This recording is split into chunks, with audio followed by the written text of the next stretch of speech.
Oh yes, nagira ngo mwitegereze neza mubanze buryo ki mureba ku mabere aramanuka, umwana ari kuvuga ubugari akamanuka akongera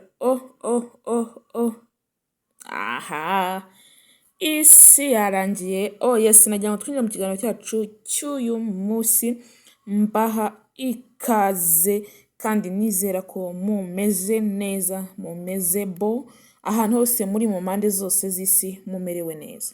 Iminsi yashize mumaze iminsi mubona amakuru agiye atandukanye y'umuhanzi w'indirimbo zo kuramya no guhimbaza Imana Vestina, uko ngo abanye n'umugabo we. Umugabo we ngo yirirwa amukubitagura amuhondagura, dore ko ngo batuye na Kabeza. Ibyo byose rero ni amakuru aba yatugezeho gatanu kuri gatanu. Ku munsi w'ejo bundi rero yakoze poste, icyo bita poste, apostinga avuga uburyo ki abangamiwe kandi ibibazo byiwe byo mu rugo bimaze kurenga inkombe. Vestina rero kuri ubu ngubu we yasigaye muri Canada, abandi bageze mu Rwanda.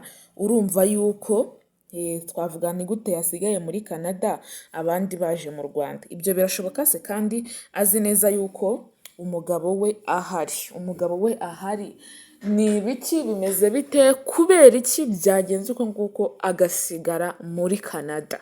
Ni ibibazo bitoroshye, ni ibibazo umuntu wese atabasha no kumva, ariko uyu mwana w'umukobwa Imana imworohereze, kuko abantu benshi baramukunda, abantu benshi cyane turi abafana biwe kandi neza. Bamwe ku mbuga nkoranyambaga rero bari kuvuga ati ibi koko bishobora kuba ari byo, tuzemera ari uko twiboneye ba nyir'ubwite baje kuduha ukuri kw'ibyari biri kubavugwaho. Reka dutegereze, ariko amakuru rwose atugeraho ni uko Vestina yasigaye muri Canada, abandi babashije kuba bagera mu Rwanda. Abandi bati ibi ngibi ntabwo ari byo, ni ukumuharasinga, bamwibye akawunti ye, amafoto yiwe yose n'umugabo we barayasiba. Abandi bati ushobora gusanga ari byo, kuko yagiye atanga amajambo kuri interineti, ku mbuga nkoranyambaga, amagambo asa nkaho uyu mwana ababaye, aho yabwiye murumuna we ngo ntuzashake nonaha ukiri umwana muto, ngo urugo rusaba yuko n'irindi shuri umuntu aba agiye gutangira. Ayo ni amagambo ubwe yivugiye, ariko urumva yuko yamubabaje cyane.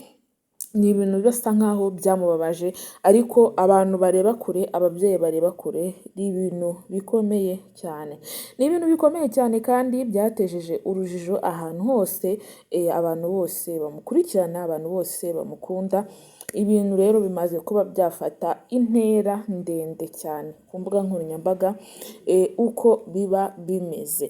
Ibyo rero byose nibyo tuba twinjira muri icyo kiganiro cyacu cy'uyu munsi. Rero reka mbahe ikaze. Niba utameze neza, ihanganire ubuzima urimo. Niba warwaye, wagize ikindi kibazo cyose, ihangane, Uwiteka arakuzi kandi aragusobanukiye. Mureke rero dusengere uyu mwana w'umukobwa witwa Vestina, urugo basi azabyare hungu na kobwa, azaheke, bizagende neza cyane, kuko agahinda afite mu mutima we ni ibintu birenze cyane. Hari video nabonye avuga uburyo ki ngo banze yuko bamubuza, ariko ngo azavuga avuye muri Canada, avuye mu bitaramo bari bitabiriye hariya muri Canada. Kubera iki MIE yamubujije kuvuga? Kubera iki yamubwiye ngo ba witonze kuvuga? Ese ko ye n'ubundi yavugaga yuko nibava muri Canada ari hazahita avuga, none akaba ejo bundi yarakoze poste, urumva n'ubundi atari afite ikintu agomba kuvuga? Ibyo byose rero nibyo abanyarwanda bari kugereza bashyiraho inkeke, bavuga ati ibi bintu ntabwo bisobanutse, ibi bintu bigomba kujyaho umucyo kandi abantu bakamenya ukuri. Rero natwe biba byatugezeho uko nguko, ariko reka tumwifurize kugira ngo azaheke, bizagende neza, kuko ibintu byose bigenda bimuvugwaho harimo ibiba bitari byo, ariko harimo n'ibiba biri byo, kuko nta nduru ijya ivugira ubusa ku musozi. Reka tumwifurize rero kuzagira ishya n'ihirwe mu rugo rwe, kandi kuzatunga agatunganirwa, akabana neza n'umugabo we, dore ko abagabo baharira muri kiriya gihugu cya Burkina Faso batajya bashaka umugore umwe, kuko abisilamu ubundi murabizi yuko isilamu na hano mu Rwanda sinzi niba ariko bimeze, kuko ntabwo nsengera muri isilamu ubundi ntabwo yemera umugore umwe ngo bemera abagore babiri. Simbizi niba atari ko bimeze, ariko hariya mu kiriya gihugu cya Burkina Faso byo rwose ni ihame gushaka abagore babiri. Uyu mugabo wabonaga n'ubundi mu bukwe mu birori usa nkaho ubona atavugaga, usa nkaho ubona yari umugabo utuje cyane utavuga.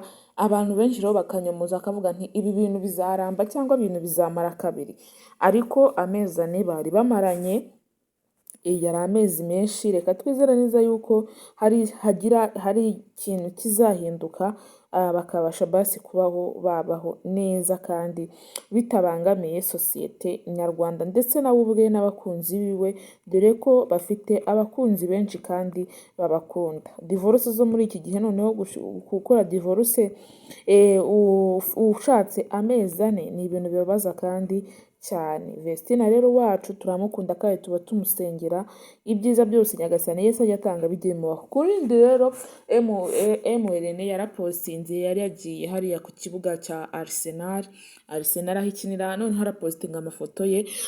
Umuntu aravuga ngo uyu munsi nibwo namenya aho Yuda yasohokeye nyuma yo kwigurisha Yesu. Komenti zari nyinshi cyane. Undi aravuga ngo ntacyo uvuga ku mwana washoye muri biriya bintu, ngo kubera iki nta kintu uvuga muri biriya bintu washoye muri ya mwana wacu, kubera iki utaza ngo ushyireho umucyo, kubera utaza ngo tubwire. Abantu rero ku mbuga nkoranyambaga baba barakaye, ariko buriya bazagera igihe kimwe baduha kuri tujye hagaragara. Ariko abantu benshi rwose muri hafi ya Vestina mu musengere uriya mwana, musengere ibibazo byose ari gucamo, ibigeragezo byose ari gucamo abicemo amahoro. Nibyo byiza kandi nibyo biba bifite isuku muri sosiyete nyarwanda. Uwiteka rero ajya amugirira neza, kuko bibaho pe, birababaza kandi cyane kubona abantu bakubanjama nk'uku nguku, ukabona isi yose irakuzi, ukabona ngo harya bavuga ngo kwamamara ni bibi. Hari igihe wamamara neza, ariko hari n'igihe wamamara nabi. Ngaya nguko rero bya Vestina, ahantu kose turatinda tukabagezaho 5/5, kandi mujye mubana natwe uko iminsi yose ihita cyangwa iminsi yose iba ihari. Ndabakunda, umugisha w'Imana ubane namwe. Bye bye.